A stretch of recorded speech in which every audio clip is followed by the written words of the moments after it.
Cancer ಕುರಿತ ಜಾಗೃತಿ ಮೂಡಿಸೋ ಸಲುವಾಗಿ ಪ್ರತಿ ವರ್ಷ ಫೆಬ್ರವರಿ 4ರಂದು ಕ್ಯಾನ್ಸರ್ ದಿನವನ್ನು ನಡೆಸಲಾಗುತ್ತೆ.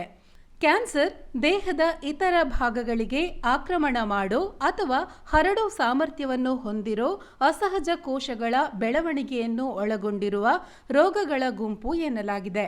ವೈದ್ಯಕೀಯ ವಿಜ್ಞಾನದ ಪ್ರಕಾರ ಸುಮಾರು 200ಕ್ಕಿಂತಲೂ ಹೆಚ್ಚು ಬಗೆಯ ಕ್ಯಾನ್ಸರ್ ಇರೋದಾಗಿ ಕಂಡುಹಿಡಿಯಲಾಗಿದೆ. ಕ್ಯಾನ್ಸರ್ ಕಾಯಿಲೆ ಕಾಣಿಸಿಕೊಳ್ಳಲು ಹಲವಾರು ಅಂಶಗಳು ಕಾರಣವಾಗಬಹುದು. ಅಲ್ಲದೆ ಕ್ಯಾನ್ಸರ್ ರೋಗದ ನಿರ್ವಹಣೆ ಕಷ್ಟದಾಯಕವೂ ಆಗಿದೆ.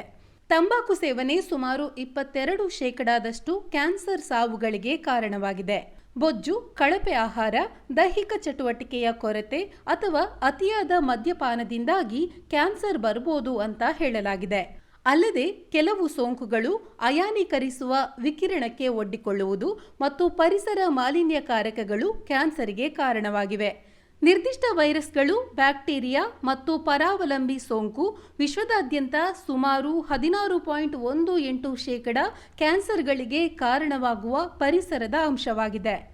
ಕ್ಯಾನ್ಸರ್ ಕುರಿತ ಮತ್ತೊಂದು ಕುತೂಹಲಕಾರಿ ಸಂಗತಿ ಈ ವಿಡಿಯೋದಲ್ಲಿ ನೋಡೋಣ ಬನ್ನಿ. ಇದು ಮಹಿಳೆಯರು ನೋಡಲೇಬೇಕಾದ ವಿಡಿಯೋ. ಎಷ್ಟು ಜನರಿಗೆ ಗೊತ್ತು ಮಹಿಳೆಯರು ಉಡೋ ಸೀರೆ ಮತ್ತು ಪೆಟಿಕೋಟ್ನಿಂದ ಕ್ಯಾನ್ಸರ್ ಉಂಟಾಗಬಹುದು ಅಂತ? ಈ ಬಗ್ಗೆ ಮಹಿಳೆಯರು ಮಿಸ್ ಮಾಡ್ಕೊಳ್ಳದೆ ತಿಳ್ಕೊಳ್ಳೇಬೇಕು. ಸೀರೆ, ಪೆಟಿಕೋಟ್ ಧರಿಸೋದ್ರಿಂದ ಸ್ಕಿನ್ ಕ್ಯಾನ್ಸರ್ ಬರೋ ಸಾಧ್ಯತೆ ಇದೆ ಅಂತ ಅಧ್ಯಯನಗಳು ತಿಳಿಸಿವೆ. ಇದರ ಬಗ್ಗೆ ಇನ್ನಷ್ಟು ಮಾಹಿತಿಗಳನ್ನು ತಿಳ್ಕೊಳ್ಳೋಣ. ಭಾರತದಲ್ಲಿ ಸೀರೆ, ಒಳಲಂಗ ಮತ್ತು ಪೆಟಿಕೋಟ್ ಧರಿಸೋದು ನಮ್ಮ ಉಡುಪಿನ ಸಂಸ್ಕೃತಿ ಮತ್ತು ಫ್ಯಾಷನ್ನಲ್ಲಿ ಆಳವಾಗಿ ಬೇರೂರಿದೆ. ಈ ಉಡುಪು ನಿತ್ಯ ಧರಿಸೋ ಬಟ್ಟೆ ಸಂಸ್ಕೃತಿ ಅಂದ್ರೂ ತಪ್ಪಲ್ಲ. ಆದರೆ ಇದೇ ಬಟ್ಟೆಗಳನ್ನು ಅಸಮರ್ಪಕವಾಗಿ ಬಳಸೋದು ಕ್ಯಾನ್ಸರ್ನಂತಹ ಮಾರಕವನ್ನು ಆಹ್ವಾನಿಸಿದಂತೆಯೇ ಸರಿ. ಪೆಟಿಕೋಟ್ಗಳನ್ನು ಬಿಗಿಯಾಗಿ ಧರಿಸೋದ್ರಿಂದ ಸೊಂಟದ ಸುತ್ತಲೂ ಒಳಲಂಗ ಮತ್ತು ಸೀರೆಯನ್ನ ಗಟ್ಟಿಯಾಗಿ ಕಟ್ಟಿಕೊಳ್ಳೋದ್ರಿಂದ ಇದು ಸೊಂಟ ಮತ್ತು ಹೊಟ್ಟೆಯ ಮೇಲೆ ಹೆಚ್ಚಿನ ಒತ್ತಡವನ್ನು ಉಂಟುಮಾಡುತ್ತೆ.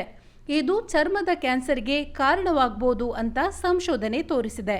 ಸೀರೆ ಉಡುವಾಗ ಅನೇಕ ಮಹಿಳೆಯರು ತಮ್ಮ ಲಂಗ, ಪೆಟಿಕೋಟ್ ಅಥವಾ ಅಂಡರ್ ಸ್ಕರ್ಟ್ಗಳನ್ನು ಬಿಗಿಗೊಳಿಸ್ತಾರೆ. ಇದು ದದ್ದುಗಳು, ತುರಿಕೆ ಅಥವಾ ಇತರ ಚರ್ಮದ ಸಮಸ್ಯೆಗಳನ್ನು ಉಂಟು ಮಾಡಬಹುದು. ಅಂತಿಮವಾಗಿ ಕ್ಯಾನ್ಸರ್ನ ಅಪಾಯವನ್ನ ತಂದೊಡ್ಡುತ್ತೆ ಅಂತ ವೈದ್ಯಕೀಯ ವರದಿ ತಿಳಿಸಿದೆ. ಸೀರೆ ಮತ್ತು ಪೆಟಿಕೋಟ್ ಕ್ಯಾನ್ಸರಿಗೆ ಮುಖ್ಯ ಕಾರಣಗಳೆಂದರೆ ಬಿಗಿಯಾದ ಸೊಂಟದ ದಾರದಿಂದ ನಿರಂತರ ಘರ್ಷಣೆ, ಸೀರೆಯ ನೆರಿಗೆಗಳಿಂದ ಹೊಟ್ಟೆಯ ಮೇಲೆ ದಿನನಿತ್ಯದ ಒತ್ತಡ, ಬೆವರು ಅಥವಾ ತೇವಾಂಶ, ದೇಹದ ಮುಚ್ಚಿದ ಭಾಗಗಳಲ್ಲಿ ಗಾಳಿ ಬೆಳಕು ಇಲ್ಲದೇ ಇರೋದು. ಸೀರೆ ಮತ್ತು ಪೆಟಿಕೋಟ್ ಕ್ಯಾನ್ಸರ್ನ ಲಕ್ಷಣಗಳೆಂದರೆ ಸೊಂಟದ ಸುತ್ತ ಚರ್ಮ ಕಪ್ಪಾಗೋದು, ಕೆಂಪು, ತುರಿಕೆ ತೇಪೆಗಳು, ಹುಣ್ಣುಗಳ ರಚನೆ ಮತ್ತು ಸೊಂಟದ ಸುತ್ತಲೂ ಉಂಡೆಗಳಾಗೋದು. ಇದನ್ನು ತಡೆಗಟ್ಟುವ ಕ್ರಮಗಳ ಕುರಿತು ತಜ್ಞರು ಸೂಚಿಸುವಂತೆ ಮಹಿಳೆಯರು ಸಡಿಲವಾದ, ಉಸಿರಾಡಲು ಅನುಕೂಲವಾಗುವಂತೆ ಬಟ್ಟೆಗಳನ್ನು ಧರಿಸಬೇಕು. ದೇಹದ ಬಟ್ಟೆ ಮುಚ್ಚಿಕೊಳ್ಳೋ ಭಾಗದ ನೈರ್ಮಲ್ಯವನ್ನು ಕಾಪಾಡಿಕೊಳ್ಳಬೇಕು. ನಿಯಮಿತ ತ್ವಚೆಯ ಶುಚಿತ್ವವನ್ನು ಕಾಯ್ದುಕೊಳ್ಬೇಕು. ಇದಲ್ಲದೆ ಇಂತಹ ರೋಗದ ಲಕ್ಷಣ ಇರೋರು ನಿಯಮಿತವಾಗಿ ಸೀರೆಯನ್ನು ಧರಿಸೋದನ್ನು ತಪ್ಪಿಸಬೇಕು ಮತ್ತು ಚರ್ಮದ ಪರೀಕ್ಷೆಗೆ ಒಳಗಾಗಬೇಕು.